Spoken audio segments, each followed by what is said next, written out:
अगर आप लोगों का भी कोई भी प्रॉपर्टी से संबंधित सवाल है तो आप जो है कमेंट करके पूछ सकते हैं। अगर आप चाहते हैं कि हमको अर्जेंट में जवाब मिले तो आप ज्वाइन बटन पे क्लिक करके जो आप हमसे बात कर सकते हैं, आप हमसे मेरे साथ जुड़ सकते हैं। देखिए अभी जो है जितेश जी का सवाल है कि नमस्कार सर, मेरा एक ज़मीन जो कि पुराने नक्शे में है, पूरा एक प्लॉट है, ठीक है, आपका एक प्लॉट है, और कुछ दिनों बाद जो मेरे ज़मीन के बीचों बीच जो है रोड निकाल दिया गया है, और ठीक है, और जो बट गया, 2 पार्ट में इनका बट गया, और बिहार सरकार के नाम पे रजिस्टर है, मेरे पास खतियान रसीद है। देखिए अभी अगर आपके ज़मीन से कोई सरकारी रोड निकलता है तो ज़मीन जितना भी बिहार सरकार में गया और जो वर्तमान उसका रेट होता है सरकार का, उससे 4 गुना ज़्यादा मिलेगा आपको मुआवजा, ठीक है। तो अगर आपको नहीं मिला है, ठीक है, अब सरकारी रोड बना दिया है तो ऐसे थोड़ी आप सरकार को दे दीजिएगा। तो सरकार के अगर मुआवजा नहीं मिला है तो एसडीएम के पास आवेदन कीजिए, ठीक है, मुआवजा का पूरा, और एडीएम के पास जो है भी कर सकते हैं, लेकिन मुआवजा का जो पूरा विभाग है लगभग इनके देखरेख में होता है। तो अब वैसे एडीएम के पास भी आवेदन कर देंगे, हमको मुआवजा नहीं मिला और मेरा ज़मीन बिहार सरकार हो गया, ठीक है। तो आपका बेस्ट निदान यही है, अगर वो सरकारी रोड है, कहे कि अगर वो रोड है और गवर्नमेंट का बना हुआ है तो वो आप इतना आसान नहीं कि आप हटा सकते हैं उसको, लेकिन आप उसका बेहतर अच्छा अमाउंट जो है, एक हैवी अमाउंट मुआवजा ले सकते हैं जितेश जी। अगला सवाल है, ये पूछ रहे हैं, ये राइटर धीरज है, कर सर मेरे दादाजी के नाम से ज़मीन है और रसीद नहीं कटा है, खेसरा गलत है, सर्वे जो है करवाने जो है ये, देखिए एक बता देते, रसीद नहीं, खेसरा गलत है, और तो उसका सुधार करवा लीजिए। रसीद अगर कट जाता तो सर्वे में कोई दिक्कत नहीं होता, लेकिन खेसरा गलत है तो उसका जो है सुधार करवाइए। क्या गलत है, क्या दिक्कत है, जो भी आपके पास कागज़ है सारा एक आवेदन लिखिए वो डीसीएलआर के पास, जो भूमि सुधार विभाग है, और अपना समस्या बताइए। तो हो सकता है कि वहाँ से आपका वो समस्या का निदान हो जाए। आप फिर सीओ के पास जो है रसीद कटा लीजिए, ठीक है। जमाबंदी रसीद अगर कायम हो जाएगा तो सर्वे में कोई परेशानी नहीं होगा धीरज जी आपको। अगला जो सवाल है वो पूछ रहे हैं, केवाला है, ठीक है, और ये ना करबाला है और करबाला नहीं दे रहा है, वैसे रसीद जो है कराना चाहते हैं, जिनकी मैं है, ठीक है, मैं है दूसरे के घर में और हमें नहीं दे रहा है, ठीक है। तो अभी मोनू कुमार जी थोड़ा सा क्वेश्चन को एक बार स्पष्ट कर दें, जो है ना, कराना चाहते हैं जिनकी, ठीक है, मैं है और दूसरे के घर में, ठीक है। देखिए जो है अभी मोनू जी आप एक बार क्वेश्चन को बेहतर तरीके से स्पष्ट कीजिए ताकि हम उसको अच्छे तरीके से समझ पाएँ और आपको एक बेहतर सलाह दे पाएँ, ठीक है। तो एक बार अगर आप देख रहे हैं वीडियो को तो एक बार फिर से कमेंट करके जो है पूछने का प्रयास करें। अगला सवाल देखते हैं, जो ये पूछ रहे हैं कि ये जितेंद्र सिंह है कि मेरे पिताजी के नाम से रसीद कटा है, लेकिन कितना का रसीद कटा है उनका खतियान नहीं, नया वाला जो बना है सर किसी का रसीद कम कटा है और उस जमीन भी जो है हिस्सेदारी कम होता है, लेकिन खतियान जो है अधिक बना लिया है। तो क्या करें, नहीं खतियान देखिए अधिक बना लिया है तो पहले अपना आप एक ओल्ड खतियान निकाल लीजिए, पुराना जो है, ठीक है, पुराना खतियान निकाल लीजिए। पुराना से जो आपका नया खतियान है दोनों को दिखाइए कि जो पुराना में आपका था वो आपका नया में आया, और नया में वो अगर आया है तो जितना जितना आया है वो आपका ही वर्तमान होगा, ठीक है। और अधिक नहीं हो सकता है, अगर अधिक होता है तो वो किसी और का हो सकता है, आप पे आ गया होगा नया वाला जो है, ठीक है। तो रसीद क्यों कम कटेगा, रसीद जितना आपका खतियान में रकबा होगा उतना आपको कटना ही है। आपका नया किसी का और का भी बन जाएगा, फिर भी रसीद में जितना रकबा है वो आपका ही कटना तय है। अगला सवाल जो है ये पूछ रहे हैं, दादा के नाम से जमीन पापा के नाम से कैसे होगा। देखिए दादा के नाम से अगर जमीन है ना, दादा मान लेते हैं प्रजेंट, ठीक है, दादा प्रजेंट है, तो दादा सपोर्ट कर देंगे तो हो जाएगा। दादा प्रजेंट नहीं है तो दादा का एक मृत्यु प्रमाण पत्र बनेगा, ठीक है। और मृत्यु प्रमाण पत्र बनाने के बाद जो है आप जाएंगे सीओ के पास, ठीक है, तो आवेदन करेंगे पूरा। अगर दादा अकेले भाई हैं तो बहुत इजीली हो जाएगा, मृत्यु प्रमाण पत्र से पापा के नाम पे ट्रांसफर। अगला सवाल है जो है राजन कुमार पूछ रहे हैं कि सर मेरा ज़मीन दूसरे के कब्जे में है, ठीक है, इनका ज़मीन दूसरे के कब्जे में है और खतियान मेरे दादा के नाम से है तो सर्वे सर्वे भी आपके दादा के नाम से होगा। लेकिन जो जमीन है ना उसका आप रसीद जो दूसरे के कब्जे में है रहने दीजिए ना। वो चीज देखिए दूसरे के कब्जे में है, मान लेते कोई कब्जा कर लिया, थोड़ा अपने आप को वो समझता है कि हम कब्जा कर लिए हैं, लेकिन वो उसकी जमीन नहीं है। आप रसीद कटाते रहिए, रसीद जो है ना, ये ऐसा नहीं है कि तुरंत आप रसीद कटा रहे हैं दूसरे के नाम से किसी का काट देगा, नहीं। करंट अगर आप अप टू डेट है ना तो वो आपकी प्रॉपर्टी है।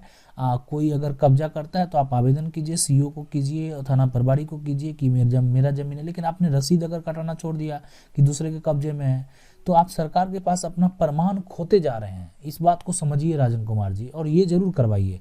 आपका खतियान है, आपकी जमीन है, आप उस रसीद पे कायम रहिए। अगला विकास जी पूछ रहे हैं, सर मेरा घर का जमीन जो है 1960 में सर्वे दूसरे के नाम पे चला गया है, कुछ जमीन कब्जा कर लिया और वह जमीन हमारे पापा के नाम पे आएगा? देखिए नहीं आएगा।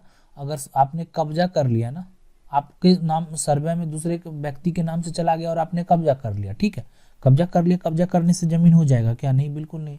आप इसका सुधार करवाते, उस समय भी सुधार का प्रावधान था, ठीक है। बहुत लोगों को उस समय जानकारी नहीं थी क्या हो रहा था ऑफिशियल कार्यालय में, वो भी इतना डिजिटल सिस्टम नहीं था ना, ऐसा था हर जानकारी जो है आज साझा कर रहे हैं सबके साथ, ऐसा कुछ नहीं था। लोगों के पास जो है वहाँ जाना देखना सब कुछ भी संभव, आज ऑनलाइन का युग है।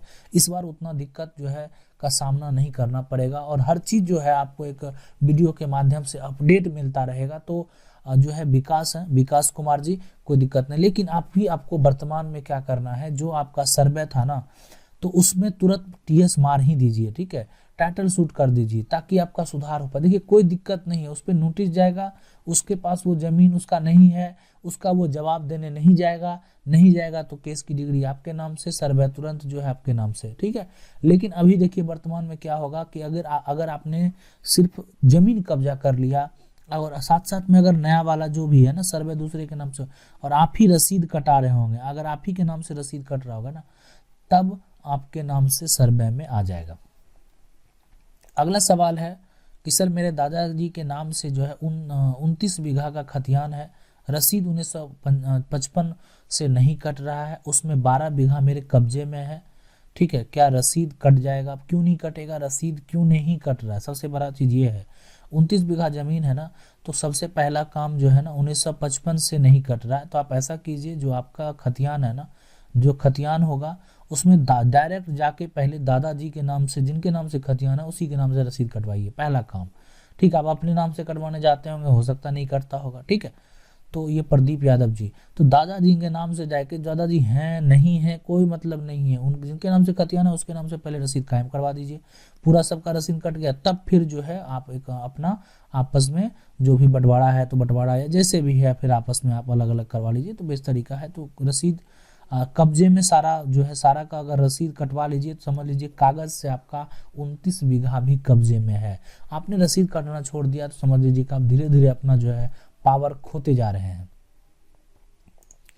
अगला सवाल जो ये पूछ रहे हैं, ये धर्मवीर कुमार जी पूछ रहे हैं, क्या बिना दखल दाखिल खारिज किए जमीन का रसीद कट सकता है? ये पूछ रहे हैं क्या बिना दाखिल खारिज किए जो है वो जमीन का रसीद कट सकता है? बिल्कुल नहीं कट सकता। दाखिल खारिज जो प्रक्रिया है ना, जो आपने अगर मान लेते हैं केवाला जो है, अगर ये केवाला है, अगर खतियानी है तो अलग तरीका, लेकिन केवाला का दाखिल खारिज किसी और के नाम पे है, मतलब कोई और उसका मतलब ही है कि उस जो जमीन आपको लिखा गया उसका जो है कोई और रसीद कटा रहा है, तो अब उसका दाखिल खारिज करना है ना, अब उसको खारिज करना है दाखिल को, और अब आपको ना दाखिल खारिज करवाना है, तो ये जो है ना अपना दाखिल खारिज करवाना, अपना रसीद कटाना है, तो हमारे पास जो है केवाला है, तो केवाला को ऑनलाइन कीजिए, ऑनलाइन करने के बाद जो है अपना दाखिल खारिज कायम कीजिए और तभी होगा वो। अगला सवाल ये पूछ रहे हैं, ये हेमंत चौधरी जी पूछ रहे हैं, हेमंत जी मेरे दादा के नाम से जो है ना घर और जमीन है, उसके मरने के बाद जो है घर और जमीन मेरे चाचा अपने नाम से कर लेता है, ठीक है, चाचा इनका जो है अपने नाम से कर लेता है और मेरे पापा को कहता है कि तेरा जमीन बेच दिया है, जबकि दोनों भाई के नाम से रसीद कटा। यही तो दोनों भाई के नाम से रसीद है ना, आप बताइए, अब दोनों भाई के नाम से रसीद है, इस अगर ऐसा है, ठीक है, और अगर ऐसा है हेमंत जी, ठीक है, तो अपने नाम पे घर और जमीन कैसे करें? जो भी दोनों भाई के नाम से है तो इसमें से जो ज़मीन मान लेते हैं कि जो ज़मीन है, आप इस बात को समझिए, जैसे ये ज़मीन है, ठीक है, और ये भी ज़मीन है, इसमें ये भी हिस्सा आपका होना चाहिए, इतना आपका भी हिस्सा होना चाहिए, और ज़मीन है तो और आपका हिस्सा होना चाहिए, जितना भी पार्ट है।